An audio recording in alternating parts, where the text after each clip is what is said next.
analyzing the Magnificent Seven stocks from the best one to the worst one. And the Big Seven have had a terrible year so far in 2026, down from 7.4% for Nvidia all the way down to 21% for Microsoft. But the valuation of the Magnificent Seven are getting very interesting on a historical basis. They're trading at 24 times earnings. They tend to bottom around 22 times earnings. This is where they bottomed in 2025, where they bottomed in 2022, and where they even bottomed in March of 2020. So maybe 8 to 10% more on the downside, and we would be getting something called a generational buying opportunity. So I'm going to talk about them today, say a few things about each one, but especially Nvidia. I believe I have something interesting to say about Nvidia.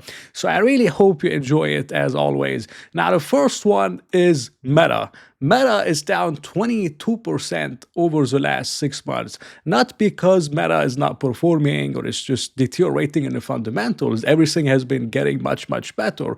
They now have 3.5 billion people on the platform every single day. And I always say that this is underappreciated, not talked about enough, because Meta can decide to launch another Threads app or some kind of a new app, a new product tomorrow, and they can advertise it to 3.5 billion people, almost half people on planet Earth, for free. No other company can pretty much do that. Maybe Google a little bit, but no company has 3.5 billion people every single day. So the reach over here is absolutely massive. But the reason why Meta is going down, partially due to CapEx. CapEx is 125 billion. Last year it was 72 billion, and the year before was $39 billion.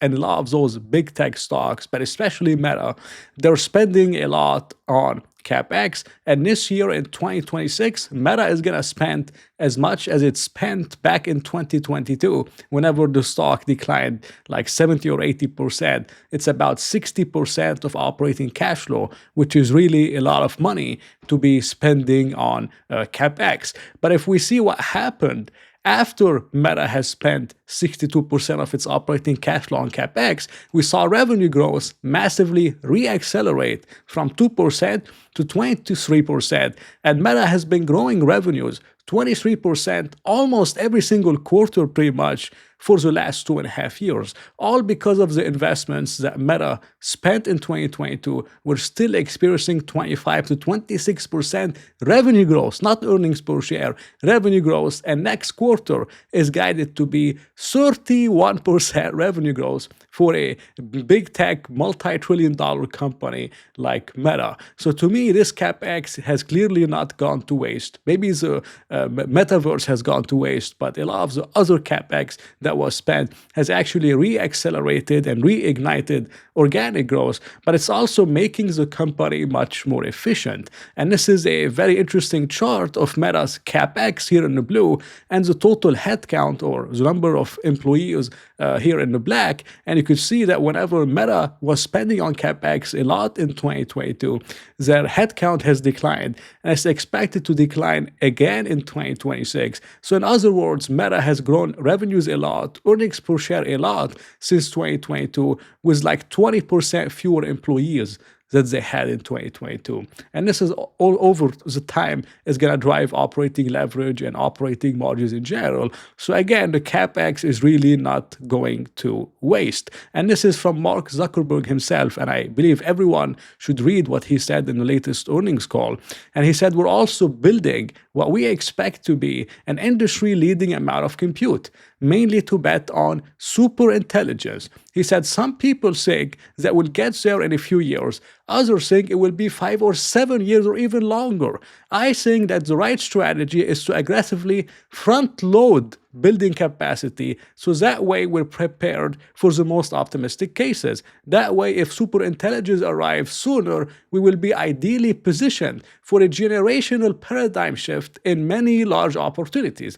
Now, what if it takes a little bit longer? If it takes a little bit longer, then we'll use the extra compute to accelerate our core business, which continues continues to be able to profitably use much more compute than we've been able to throw at it. And in the worst case scenario, we would just slow building new infrastructure for some period while we grow into what we build. Does it sound to you like the next metaverse? Does it sound to you like the company is just spending the capex down the toilet? Of course not. So they're betting on super intelligence. If super intelligence comes earlier than expected, they're going to be the leaders in what they call a multi-generational paradigm shift. In the base case scenario, they're just going to use the compute in the core business. And the worst case scenario, they just front ran a lot of the capacity. Then in the future, they don't have to spend as much on capex. They can focus doing buybacks or whatever until the core business grow into the compute that they spend the capex on. So again, it's really hard to lose money with the capex that Meta is putting up. They're not betting on something that's crazy. They're betting on something where if it works out, they make a lot of money. But if it doesn't work out, then the core business will use the compute, and then they can lower capex after 2027 or 2026, and then maybe buy back stock or raise a dividend or do whatever they want to do. So for all of that, we're paying about 19 times earnings. 19 times earnings is cheap for a company that's growing earnings per share and revenues more than 20% and will likely continue to grow them more than 20% for many years to come. And for WhatsApp and Instagram and Facebook and Oculus and recently Manu AI, which they've been expanding it, and they will likely launch their AI model soon. And you also have a CEO that's very young, is going to be with the company, founder CEO, for like maybe the next, hopefully 10, 20, 30 years. So you're getting a lot of value for 19 times earnings. And I believe Meta is undervalued at today's price. The second stock is Microsoft. Microsoft is down 19% year to date. Another, we could say, disaster. It's been going down a lot. Microsoft is trading at the same valuation it was trading at right at the 2022 bottom. The stock bottomed around 21 times forward earnings, and right now is trading at 21 times forward earnings. I used to put Microsoft in the overvalued category, and I did that a few months ago when it was trading at 34 times earnings, but the stock has gone from 34 times earnings down to 21 times earnings for pretty much no reason. The core business has been growing, everything has been getting better, but it has faced a massive multiple contraction. Microsoft Azure Cloud continues to be a beast. It's growing 40%, 39% over the last few quarters, and this is impressive for a company that's the second largest cloud provider in the world after Amazon Web Services, and it's growing much faster than AWS at 24%. Google Cloud has taken the lead, and it has accelerated to 48% revenue growth for the cloud or the cloud business of Google. Now, if we look at the RPOs, which is mainly the remaining performance obligations, which mainly like a backlog for the cloud business, it has skyrocketed from $375 billion to $631 billion. So you could think of it as future revenues, and we can clearly see that future revenues will likely be massively reaccelerating from today's levels. Now, the concern around the backlog is that about 45% of it is committed to OpenAI. And OpenAI, you could say, is an unprofitable mega cap startup, and it's not profitable. It's not going to be profitable for the next few years. Gemini is taking market share from them. Claude by Anthropic is starting to take market share from them, and there's a lot of competition. It's not profitable. But I personally believe that OpenAI is likely going to have the money to pay Microsoft over the next 2, 3, 4, 5 years when they do the IPO and they keep getting more and more investment. So I think the revenue from OpenAI is safe for Microsoft Azure for the next 3 to 4 years. And over the next 3 to 4 years, Microsoft will be diversifying away further from OpenAI, but they're already doing it because the remaining of the obligations, which is about 55%, are not correlated to OpenAI. They pretty much grew 28%, and they're driven by Anthropic and other kind of companies that are signing deals with Microsoft Azure. So Microsoft is already diversifying away from OpenAI, but I think they're going to have another 3 to 4 years to continue diversifying from OpenAI. So the OpenAI risk to me doesn't really exist with Microsoft, and it's more of an opportunity from here, from today's prices, if it ends up working out. So I believe around 20, 21 times earnings is undervalued for an amazing company like Microsoft, great CEO, great management team, and for the growth, the company has grown 15% earnings per share, expected to grow 22% this year, 12% the year after, 18%, so 17, 18% earnings per share growth at 21 times earnings, which is a historically low multiple.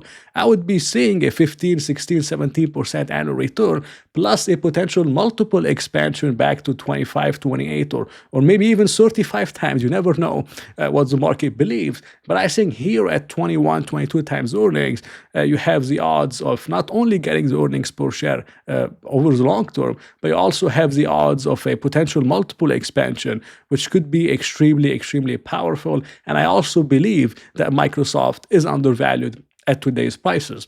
The third one is Amazon. I talk about it all the time. I don't want to talk about it too much, but Amazon Web Services is also facing a massive reacceleration in revenue growth, 13%, 18%. Now it's 23%.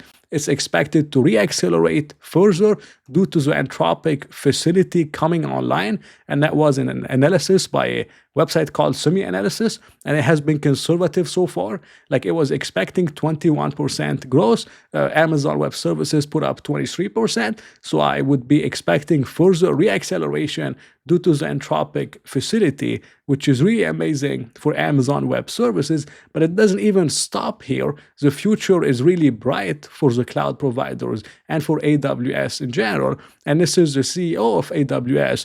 He said, we will sell every single server and every single bit, and we will wish that we had more. So despite the record investment in CapEx from Amazon, the company will still be pretty much sold out on capacity, and they're gonna wish they even invested more. This is how big the cloud opportunity is for Amazon, how big it is for Microsoft Azure and Google Cloud and Alibaba Cloud and Oracle and all the cloud providers. The opportunity is immense, and I would much rather those companies be spending the CapEx right now to capture revenues over the long term than be doing buybacks and dividends. I much rather see organic growth than the company giving it back to me in dividends or buybacks. And for the CapEx argument, they make $139 billion in operating cash flow, and they're spending $131 billion on CapEx. So almost 100% of the cash from operations is being spent on CapEx. It's only leaving them with $7.6 billion in free cash flow, which if you use a price to free cash flow multiple, Amazon would look extremely, extremely expensive. But my main argument against this whole setup and this whole thesis is that most of this CapEx is not maintenance CapEx. It's actually gross CapEx that Amazon can cut back on any time. So Amazon could decide tomorrow that we don't want to invest for growth. We just gonna be okay with whatever we get in organic growth, whatever 8%, 10%, 7%, 6%. We're gonna be fine with that. We're gonna be cutting CapEx by 50%, and we're gonna start a buyback program. Amazon could decide to do that tomorrow because most of this CapEx is not maintenance CapEx. It's actually gross CapEx. If you look at Amazon's businesses, okay, and we're gonna make the assumption that Amazon cuts its CapEx by 50%, okay? If Amazon cuts the CapEx by 50%, so from $131 billion to $65 billion, do you think $65 billion is enough for people to keep shopping on Amazon, for Amazon.com to be running? It doesn't require $65 billion in CapEx. How about the physical stores? They require some CapEx. Are people gonna stop shopping at Whole Foods because Amazon cuts the CapEx by 50%? Of course not. How about third parties? This is a very high margin business, little to no CapEx over there. It's not gonna stop anytime soon. How about advertising, which costs them very little money on CapEx for the advertising business? That's gonna be doing really, really well. How about subscription? Very high margin, very capital light. It's also gonna be doing well. AWS is a capital heavy business, but it doesn't even require, in my opinion, as a maintenance CapEx of like $75 or $65 billion. So if Amazon's business is fine with the company potentially cutting CapEx by 50%, the free cash flow would jump from $7 billion to about $74 billion, more than a 10x overnight, and the Amazon business would be fine. So is the capex such a big concern over here? For me, it's not a concern because it's not maintenance capex. This is not a railroad that has to spend all the capex every year just to maintain the railroad and all the regulations, all of that. Those are mostly gross capex that the company can and ultimately will be cutting back on to focus on returning value to shareholders. But as long as they're seeing an opportunity to invest for the long term, they're going to be investing for the long term. And this is what I want the company to do. I would much rather the company invest to widen the moat, reaccelerate the growth, than giving it back to me as a shareholder, which is why I use price to operating cash flow for Amazon, and it's trading at 12 times operating cash flow, which is really cheap for a company that's growing operating cash flow 20%, expected to grow 28, and 23% over the next 3 years. So I still believe Amazon is undervalued. It's hard to say which one is more undervalued, whether it's Microsoft or whether it's Meta,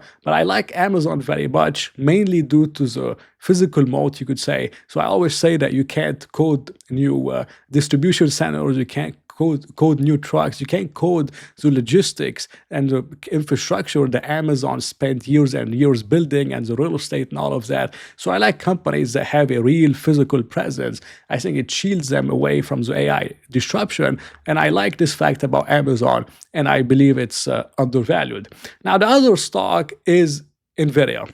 Okay, Nvidia is very interesting to me, and I have something a little bit different to say about the stock. Nvidia is down 10% over the last month. We all look at Nvidia's multiple. It's trading at about 20 times earnings. And we're like, 20 times earnings? This is dirt cheap. Why is the market pricing Nvidia at 20 times earnings? Why? I mean, the stock is growing a lot in earnings per share, like 59%, expected to grow 74% next year, 34% in 2028, 90% in 2029. They guided in their latest Investors Day about $1 trillion from Blackwell plus Rubin, and that doesn't include their Grok and other kind of revenues that could come to Nvidia. So why is Nvidia trading at 20 times earnings? It's really dirt cheap, and it does look dirt cheap.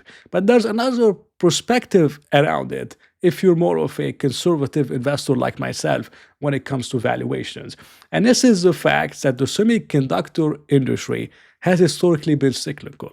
It hasn't been cyclical over the last few years because we had the AI cycle, but ultimately speaking, the AI cycle will kind of peak out. Maybe it's not going to peak in terms of demand, like demand could continue to grow, but the demand growth as a percentage is going to become smaller and smaller, and the percentage that Nvidia is going to be getting versus AMD and AVGO and cheaper alternatives will ultimately get smaller over time. And if you look at this assessment, again, that's just a prediction from FactSet, which is a very reputable research firm. They're expecting CapEx to continue growing over the next few years, but the percentage of growth is expected to decline. And I believe we all kind of expect that to happen. So once we look at Nvidia's PE ratio, we're saying Nvidia is cheap because it's growing so much. But if the market is forward looking and we're going to look into 2028, 2029, 2030, will Nvidia be trading at 40 PE and 30 PE and 25 PE once the AI cycle is maturing more and more and you have many more competitors? Maybe it's not going to be trading at such levels unless there's some kind of a new cycle that reignites the growth even further. So if you want a conservative assumption on Nvidia and you want to price it based on some kind of a peak in the cycle, I would look at the average, or should I say, the average PE ratio of the ETF of semiconductors between 2009 and 2018. Because between 2009 and 2018, we didn't really have anything, you could say, exciting going on. We didn't have the AI cycle. We had more of a peak cycle that has happened. And after that, it was, normal kind of cycle, normalized cycle. So let's say the 2030s, after 2029, 2030, is going to be more of a normal cycle. You have to use a different PE ratio than 25 and 30 and 35 and 40, while the average PE ratio in this period was 17 and a half. So 17 and a half was the average PE in this case. And that kind of, you could say justifies the 20 PE ratio for Nvidia. Now, if when I use the most kind of conservative assumption on Nvidia, and we want to price Nvidia as it's like at the peak of the cycle in 2030 and the cycle is going to normalize, which is a fair assumption to make, we're going to use the 17.5 times earnings ratio. Okay, now the expected growth for Nvidia is 73%, 34%, 19%, 13%, and 10% by 2031, or over the next 5 fiscal years. And I believe this is fair, and this is very, very likely. The numbers are going to become larger and larger, and it's just going to be hard in general to grow 40% forever. I think it's fair. Okay, so that would result for $16.68 in earnings per share. Now we take the $16.68 and we're going to time it by 17.5 times earnings, which is the average multiple at a normalized cycle without the AI story playing out. That would be around $291 per share for Nvidia 5 years from now. If we want to get it double over the next 5 years to buy Nvidia today, we would have to buy Nvidia at about $145 per share. The stock right now is trading at 172.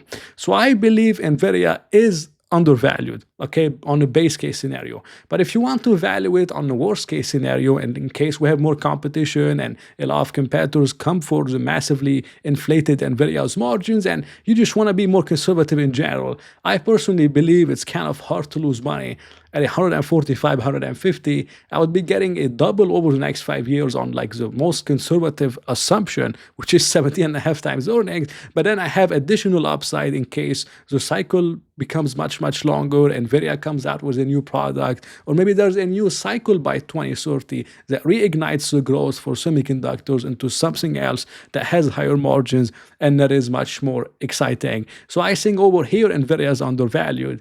It's not as undervalued as a lot of people believe just because the PE is low. Because if we want to use a peak cycle PE or a more mature cycle of 17.5 times, we would not even get it double from today's price. And we would have to buy Nvidia at $145 per share to get it double over the next 5 years.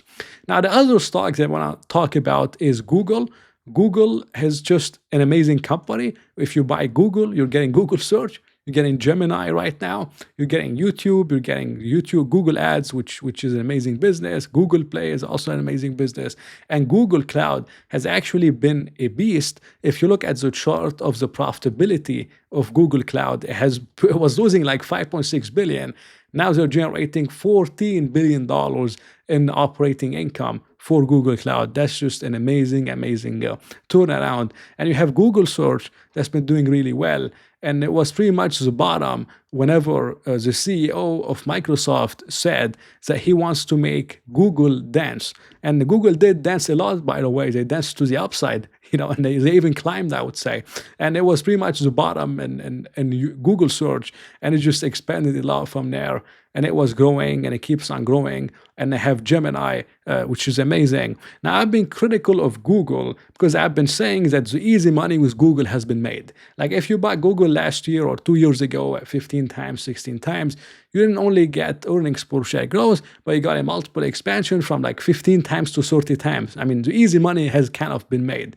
And my argument was that at 29, 30 times earnings, there was no room for a multiple expansion. In fact, there's room for a multiple contraction back to the average of 23 times earnings. Now, Google today is trading at 26 times. 26 times is a little bit better than 23 times earnings. I think, it's a little bit better. But if we look at the earnings estimates for Google, it grew 34% this year, largely due to SpaceX and a few more kind of related gains that lifted earnings per share growth to 34%. Next year is expected to grow 7%, then 16%, 15%. For my valuation model, I use 7% for 2026 and then 16% sustained between 2027 to 2030. I think it's fair. The trailing PE is 27 times. I use the average PE of 23 times. I get $482 per share. The stock today is sitting at about $299 per share,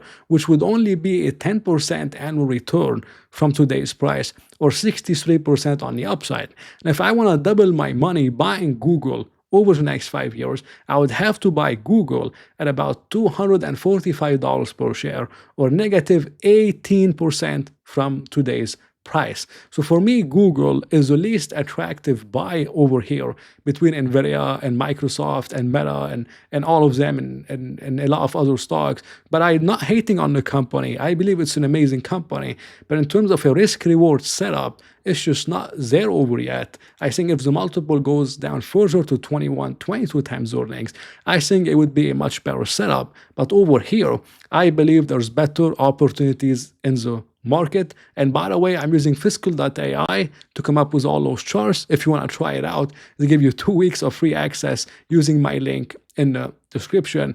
The other stock is Apple. I don't talk a lot about Apple. I talked about it before, and I'm just not a big fan of the company because Apple doesn't really reinvest in itself. It doesn't reinvest in the growth. It spends most of the cash from operations on buybacks and dividends, and you can clearly see it from the growth.